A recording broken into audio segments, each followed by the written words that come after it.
we're in a pandemic year. This has been, difficult. This has been really tough on a lot of people. A lot has happened in the trucking industry, though. What have you kind of seen just with the trucking industry itself, this last year? That, any significant changes, anything that you kind of just noticed about this industry in the last year? I think the biggest thing I can say right off the bat, without a doubt, is resolve. This industry didn't miss a beat. Nope. We never closed our doors. I talked to one of our branch managers, actually a couple of them, but one in particular stands out, that went in, he was in the Northeast, and the authorities tried to shut them down once a week, at least come in and say, you guys are not essential. You need to close your doors. And he fought it, and we stayed open, and we still delivered trucks. And so not just the resolve from Arrow and the truck dealerships that remained open, both for sales to provide trucks, but the mechanics and, service departments, so forth. But also our customers that still continued to chug forward and upgrade and really didn't miss a beat, and really kind of changed the way they buy trucks in terms of, they had to do a lot of it online and then go in, less contact to take delivery of the truck. I mean, when I was selling trucks, you did a test drive. I jumped in the cab of the truck with the guy. You're sitting there right next to you. That was hard to do there in the early days of the pandemic. You weren't allowed to do that in some cases. So, yeah, it was just the resolve.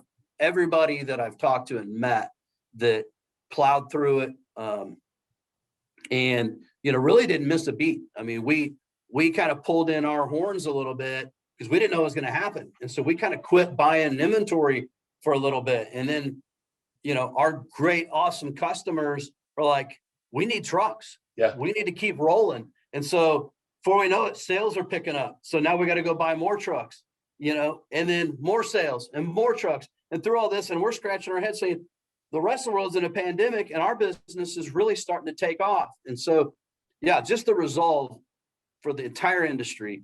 And again, a thank you to our customers that had that resolve. They didn't go park their truck and they didn't go hide in their house with their mask on. They got in their truck, started it up, they jammed the gears, and they rolled down the road with freight. And, they kind of, I think, set the tone that helped us set the tone, and the rest of the country, plow through this. All right. So obviously, I think the pandemic has kind of been a market disruptor in a lot of different ways. And in the trucking industry, it's actually kind of boomed. I think there's a lot, the demand for freight out there is just, has really changed this industry. But in recent memory, do you think anything else has really disrupted the market in the last 5 years that you've kind of noticed something that's really been a disruptor here? Ken, I don't know about the last 5 years, but definitely 08, 09 was industry disruptor just because of the recession. But not only that, I mean, when you remove such a huge segment, if you think about what goes into building a home or a house, that affected the trucking industry huge. And I think there's a lot of companies that never recovered from that. So and then at the same time that 08 hits, what do we have? We had a new emission EPA mandate on the truck. So the equipment, there's less freight, houses aren't being built, roads aren't being built, the country's in recession. And now you got a truck that is unproven, doesn't get as good a fuel economy. It's got all this new equipment and sensors on it. So that, to me, probably maybe even been a bigger impact on our industry during that time frame than really the pandemic has been. The pandemic, honestly, has been kind of a positive impact. It's a positive disruptor. I mean, that, there's really, disruption doesn't always mean negative. There's both sides of that, right? True. And seeing the positive lately has been crazy. Obviously, you're talking about something that really negatively impacted our industry in a lot of different ways. Yeah, absolutely. And then the other thing has been the emissions things starting back in 03 when they first came out with the first wave of emissions. There was a big pre-buy, and then people, nobody wanted to be the guinea pig on the new equipment. And then there was another one in 07, 08, and then we had another one in 12, 13. So now that we're kind of through all that and we've learned from each of those steps, both again, our customers, fleets, suppliers, Yeah. leasing companies, et cetera. We've kind of learned how to get through all that. A lot of it was, there were some companies that made some mistakes with engine and equipment, but now that we're through all that, I think truly, probably right now, it's probably as good a quality in terms of what you can buy in the marketplace as far as a used truck than we've ever had, and really in my career, because the equipment has been perfected. They're cleaner for the environment. They're safer, easier to drive, more aerodynamic, and they're becoming more and more efficient in terms of just the productivity. So yeah, it's and I think maybe now that I say that out loud, maybe that helps explain some of our success that we've seen of late, in terms of the equipment is as good as it's gotten in a long time, and I think it's only going to continue to get better. Mm-hmm. And it's a great time to buy used equipment, and you can get a lot of truck for the money right now. Plus the price of new trucks has gone up so high, Sure, that the value you get on that used equipment is as good as it ever has been. right. And I think those technological advances we're kind of talking about a little bit, you're seeing a lot of that, and the standard being raised, for what's going into these trucks. I think there's a benefit to the use side of this thing continually as technology advances and people can, build more confidence in the units that are out there and available. You kind of talked about, the housing industry. One of the things I'm kind of interested to see is I think there's a demand for houses out there. There's a housing shortage. There's not a bunch of new houses being built. When that market comes back, it's going to be fascinating to see how that disrupts the trucking industry as well, because there will be a demand for freight with raw materials, I think, for these homes as that market booms too. So that's something I'm kind of keeping an eye on here in the near future. That I think that could really be a positive disruptor for this market as well. I wanted to close this out here with with you on this one question. The biggest fear today for drivers wanting to become owner operators, from your perspective, what you've heard, what you've experienced, what do you think the biggest fear for drivers wanting to become owner operators is, based on what you've heard and learned? I would have to say, and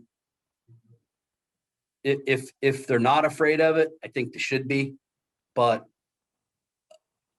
you'd have to be some fear, or in the back of your mind, of a major failure. If an engine goes, major catastrophe. Back when I started, you could get an old 12.7 Detroit overhauled for about $6-7 grand. Today, multiply that times about 5 or 6. You're talking 30, 35, 40 grand. So I would encourage all our customers, if you don't have a good amount of cash flow and you can't cover that kind of failure expense, purchase the warranty, because the warranties will cover a lot of that. And I'm not just saying that to try and pitch our warranty for Arrow. I'm saying that sincerely, because it's huge. With all the technology, with the advancements in the trucks, it's just more expensive. The labor rates are more expensive. The downtime is costly. Everything about it. So I know there's a product on some trucks called a one box. It was about $11,000 to have to replace that. That's not an engine overhaul. That's just an emissions system. And we have warranties, or there are warranties available that will cover that as well. So if it were me, or if I'm maybe given any advice or what to answer your question, what do I think they'd be most fearful of? Major catastrophe, major failure as far as their equipment. And that, again, is one of the reasons, Arrow's successful, because we help make that fear as little as possible, or that risk as little as possible, which hopefully should eliminate that fear. Right. I talked with Seth a little bit about this, is just trying to eliminate, some of the barriers, the concerns, the fears by providing things that will help customers in various walks of this industry feel a level of comfort. And it maybe, some people, the warranty may not be for everyone necessarily. No, Some absolutely. guys are going to walk in and feel more confident. They're going to look at a truck and say, I can handle X, Y, and Z. But some people aren't like that, and that's okay. There's varying walks of life in this industry. We try to provide as many different things as we can to help eliminate those barriers, those fears. Not everyone has those fears, though. Not everyone does. The older, some of the guys that have been in the industry a lot longer, we see, we kind of just got to get out of their way sometimes when they walk in, because they know more about these trucks sometimes than our salespeople almost, because they've just been in them. So yeah, absolutely. And I think to your point, Kent, if you've been in it longer and you know more about it and you're more prepared for it, then you're not going to be as fearful of it. Right. So yeah, that's why. And so I guess with that, probably fear of the unknown. But if that unknown is a major catastrophe, like I said, that would be the thing that I would think would be the biggest concern and fear. You can't control fuel costs. You can't control freight rates. There's a lot of things you can't control, but that's one thing you can control is your protection and making sure you're protecting your investment, because it's exactly a major investment. I'm 100% with you, man. And if you're not afraid of it, I'm not afraid. I mean, I buy 1,000 trucks a year and I don't get warranty on any of them, but I've got the relationship to where if we do have, and it's very rare that we have major catastrophe on a lot of trucks. We do have problems and issues, and that's why we have the relationships we have, is we get assistance back from our suppliers oftentimes that will help us take care of problems and issues when we buy the truck as well. For sure. So, yeah, Nick, which in turn provides a better product for you guys out there. So, absolutely. I really appreciate your time. This has been a lot. Dude, I can't believe it's been an hour already. I know, right? I got more to say. Oh no, I don't want to ask you any more questions, Nick. I want to take a nap after talking to you. You got too much energy out here, my friend. But I really appreciate you. Thank you so much for joining this show. And I'm telling you, I'm gonna bug you again. We're gonna talk. Absolutely. I'm just letting you know, man. And I just found, I don't know if you're aware, but we just found out we've got, for maybe podcasts in the future, I know for sure for some podcasts in the future, one of my favorite and best suppliers, I'm not going to spoil it for you, but huge fleet, lots of owner operators, mover and shaker, and there's a Fowler and Son, and it would give us an opportunity to get kind of the old school and the next gen information from the two of them. But they've both agreed here about 2 hours ago to come on your podcast. So are you sure this is your first podcast? Because you're already an expert at teasing these things. No, I'm serious. But these guys are going to be, I can't wait to see them on the podcast. I think they're going to offer so much and help enlighten some of our customers. I know a lot of our customers will know who they are, but like I said, I'm not going to spoil it for you. It's your baby, but I'm so excited that they agreed to do it already. And I hope this thing's just going to continue, and I can't wait to see, how this evolves. No, for sure. We're here to try to help people, try to provide people all kinds of different perspectives. And frankly, we don't want it to come from us. We want to hear from a lot of other people in the industry about what makes a successful driver. And I think there's so many perspectives from a variety of different viewpoints we're just trying to get. And that's one of the things that we're really excited about doing. I do actually have one final question for you. Okay. How many bloomin' onions have you had in your life? Oh shoot.